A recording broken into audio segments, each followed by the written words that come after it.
haray bandi musidɓe an julɓe tedduɓe bandiraɓe an e dina e enɗam caggal nde mi yetti Allah subhanahu wa ta'ala yettore nde handi mi jarnimo jarore nde fuddi mi duwani ɓurnaɗo tage fo annabi meɗen muhammadin sallallahu alayhi wa sallam. Allahu tabaraka wa ta'ala nde o yewtuno ɓeɗo banu israila ndaren ɓawo dartoɗen ɓawo darten ɓawo yi'en Allahu subhanahu wa ta'ala no yewta ɓeɗo yimɓe dulluɓe, Allah no yewta ɓeɗo yimɓe ɓe andanɗa hoorema Allah moƴƴike maɓɓe, o yamiriɓe yamiroje ɓe firti yamiroje ɗen, o ahodi e maɓɓe ahdiji ɓe firti ahdiji ɗin, o nuliɓe nule ɓe salike, o tindiniɓe ngol ɓe jokka ɓe yeddi. Tawi ɓeɗo hatun jini e dénoncede, tawi ɓe hatun jini e liilede, so tawi patron maɗa moƴƴike ma moƴƴuki, tawi le oɗo patron jo maɗa ko hanaɗo ɗoftede, li anna allaha rabbana subhanahu wa ta'ala fala yanbaghi lana an nasiyahu. Joma meɗen Allah subhanahu wa ta'ala hanana en yeddugol mo, hanana en wopugol mo, ko ɗum waɗi o kambi si o yeddama o lettay, ko ɗum si o fodi si o ɗoftama o malnay o neminayi. Allahu tabaraka wa ta'ala denonsi banu Israil yiltite ɓawo ndaron. Allah no wiya ya bani Israila udhkuru ni'mati allati an'amtu alaykum wa awfu bi ahdi ufi bi ahdikum wa iyaya farhabun. ɗo ko aya 40 Allah tabaraka wa ta'ala wi kono yo ɓiɓɓe annabi Yaqub, ya aulade Yaqub, uzkuru ayrene andite jante nemaji andi mi nemini e dow moɗon. O wi andite nemaji andin, ɗi nemaji ɗi mi nemini e dow moɗon. Si tawi on jaɓirtalan fi ko min tagi on, jaɓirelan sabu moƴƴereji andi mi waɗani on ɗin. woni mana yewtere nden, iz jaala fikum anbiya'a wa jaalakum muluka. Si tawi on jaɓirantalan sabu ko min tagi on, ko min jeyi on, ko min woni handuɗo e rewede, ko min woni taguɗo on, mi tagirari sina fiyo mi rewe.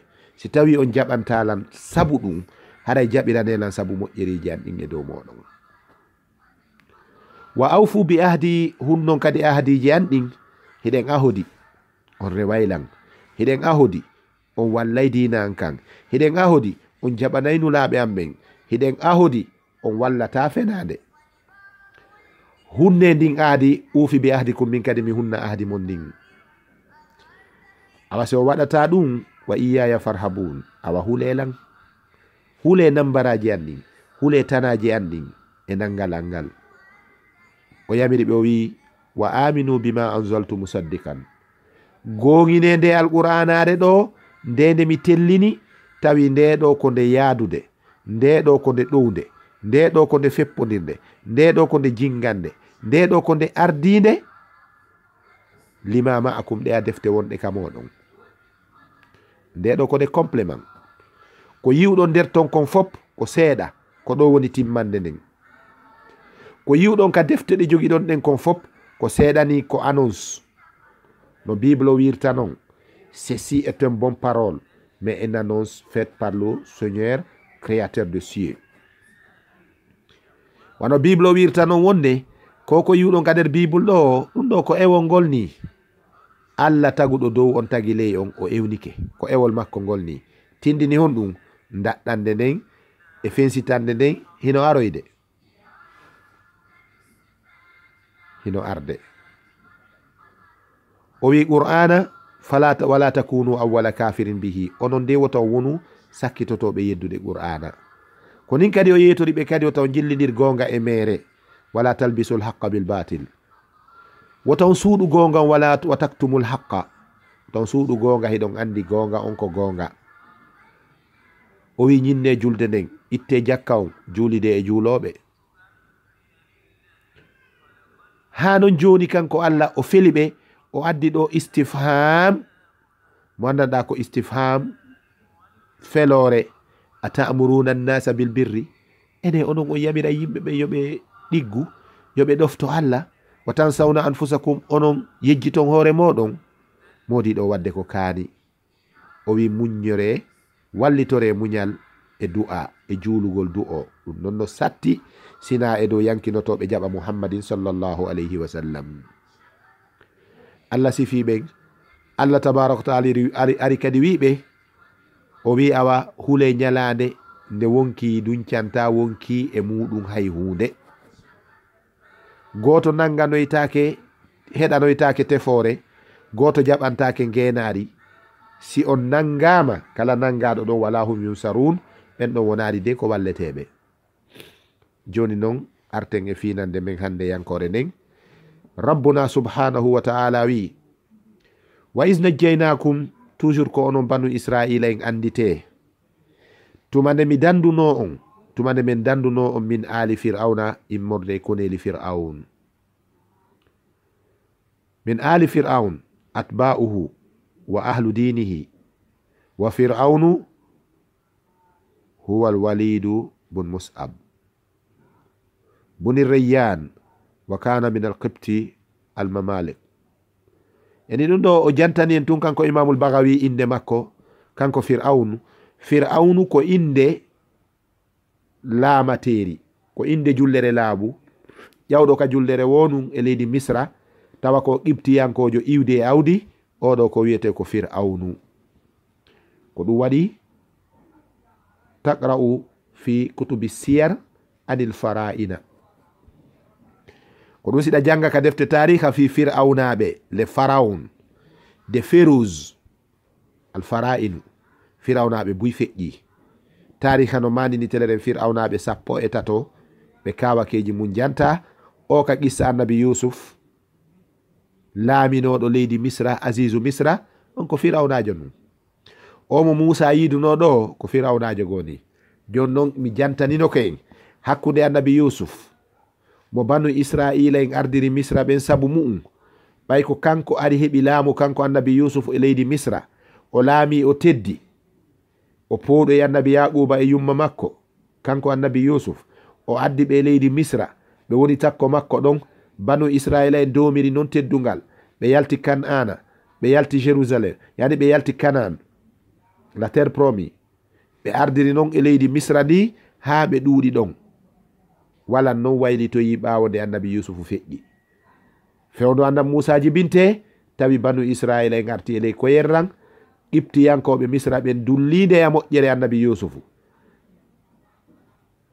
banu israila en watti hollude jikkuji mum andiraɗi ɗi dullendi ɗin ɓe yani e maɓɓe kadi recolonise ɓe lawol ɗimmol ko nder recolonisation re nde ɓe colonisa ɗon on istimar mo ɓe watta ɗon sakkitorum ko on allahu tabaraka wa taala nuriri fir'auna nulliri musa e fir'auna yo accu an abbatta bani israila ha gandam musa ari wi fir'auna wona haala ɗiɗi goo ko yetagol mana allah accu gol kolngol maɗo ana rabbukumul ala tuubu wallinagol ko a tagaɗo ɗiɗi jonni tan banu israila e mi lumboya maayo ngon annam musa ala mission sina ɗiɗi ɗi idhab ila firauna innahu taga hanka allah wi ɗon wa qula lahu qawlan layyinan hanka allah wi ɗon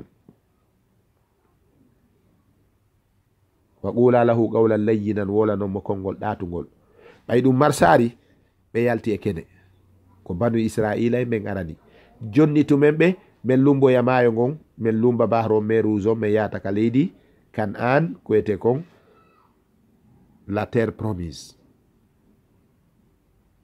ko ɗo nambaran woni allah noon tabaraka wa taala wi jantutumade min danduno on e fir'auna yasumunakum su al azabi ɓe lettayno on heɓe meɗinayno on lette bonɗe lette musuɗe seede mum heɓe hirsayno ɓikkoye mon goroyi sabu bileɓe fir'auna ɓen waɗi kirum karure nden yii ka bilehu maɓɓe laamateri fir'auna ndi yanay woni doole fir'auna iway woni kono noon ɗe doole ɗo ko ɗe hotanta ko ɓiɗɗo jibinaɗo ka banu israila en fir'auna yamiri hirsoɓe kala ɓikku ngurum jibinakun ka banu israila ko warete kun allah no organise ta noon ko fewdo on wari ɗon fewdo hirseɓe wareɓe yaltineɓe ɗo muleɓe lanneɓe on va vous terminer, on va vous exterminer, on va vous tuer, on va vous sacher hors de ce pays là. Ko fewndo on sayi ɗon woni ko Firawna jibina Moussa jibina alayhi salatu wassalam. Allah dandi mo ko hono Allah dandiri annabi Moussa musidɓe julɓe tedduɓe dandande hawnide nde hawnanaki Allah kono nde hawnani en enen. Bobo jibina fewndo tawata kala ɓiɗɗo banu Israila jibinaɗo ko mayowo. Allah wi nene makko an tariqi wahyil ilham yo ƴettu bobo o ukkamo e nder keesu mum, o ukkimo e nder keesu. Allah wi bugo kade ndiyan ɗan soggi ilidi e o bobo ɗo ka keesu hanka pale Firawna hoccimo. Firawna manti. Allah bugi e ɓernde makko wota o mijano o bobo bone, o mijani o bobo yiɗugol mo, o wi oɗo ko Allahnka ko an gon okkilam ɓiɗɗo baharu momi tagi on no mi tagiri leydi kammo mi tagiri on non neldilam bobo. O ƴetti ɓiɗɗo on o neyi ka galle makko tawi o neyi fintori e nder foyonde. Musidɓe julɓe tedduɓe, Allah wi andite ɗum ko ono yo banu Israila. Wa fi dhalikum bala'un min rabbikum adim. Koko rewe dow moɗon ɗo han Allah nuli Moussa, ha Moussa jibina ɗon, ha no Firawna hendimo no iri ɗon, ha no mawniri ɗon, ha no o dogiri o yalti leydi o yahi exil e leydi Madian, ha o jombi ton o jiidi, ha o dogi o arti o sorti on e ley jaggu Firawna yimɓe muɗum. Allah wi ɗum ɗo ko bala'un min rabbikum azim, jarrabu ye jano. Eno non kawake go kadi Allah wi wa is farakna bikumul bahara, jante anditi Muhammadu jangani banu Israila en yoɓe anditi alayka salatu wassalam, yoɓe anditi wa is farakna bikumul bahara tumande men sekanno on baharu on fa anjaynakum min dandi on yolagol onon wa agrakna men yoli ala fir'auna yimɓe fir'auna wa antum tanzuruna tawi ɗo suti hiɓe yolo. Dari musidɗo julɗo tedduɗo, annabi Moussa dogi e dogi deɓe ka wendogo ka subaka hoore subaka wana 3h 4h.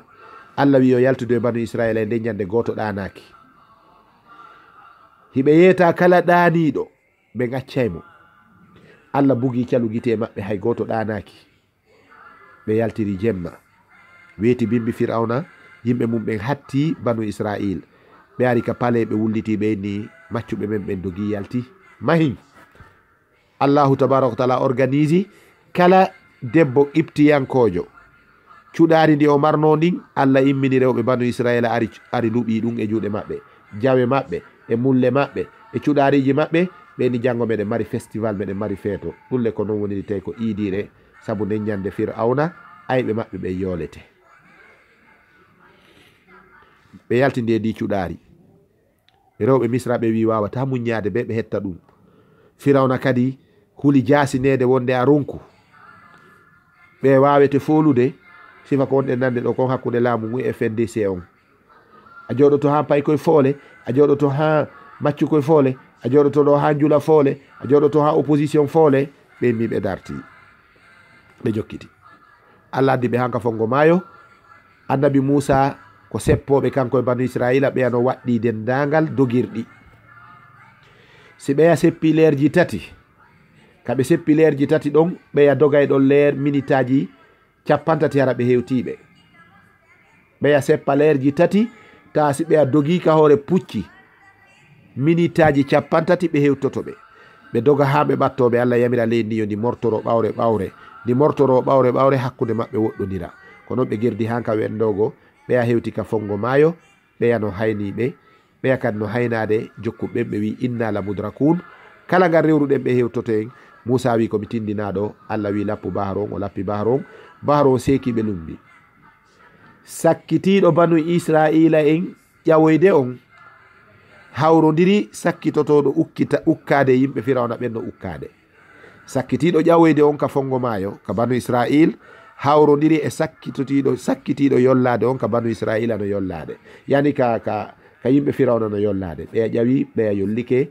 Allah acciti ndiyan ɗan ɗon ɗan wirdi ni hoore maɓɓe ɗan halkiɓe. ɓeɗo banu Israila no suti ɗum ɗo.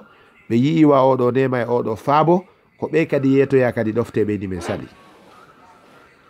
Allah wi wa iswa adna Moussa 40 layla. tuma nde men foduno Moussa balɗe 40.